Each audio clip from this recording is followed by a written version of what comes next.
اللہ لوگوں کو رزق دیتا ہے، میرے آقا نے فرمایا علیہ الصلوۃ والسلام، اس لیے کہ یہ لوگوں کو نفع دیں، اور وہ بندہ اللہ سے رزق لے کے جب تک لوگوں کو نفع دیتا رہتا ہے اللہ اس کو رزق عطا فرماتا رہتا ہے، اور جب وہ لوگوں کو نفع دینا چھوڑ دیتا ہے اللہ اس کو رزق دینا بھی چھوڑ دیتا ہے۔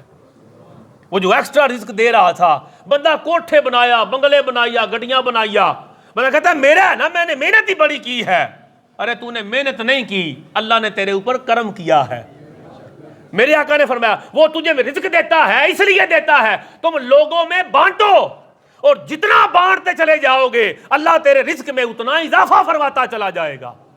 اور جب تو لوگوں میں بانٹنا روک دیتا ہے اللہ تیری طرف اس رزق کا دروازہ بھی بند کر دیتا ہے۔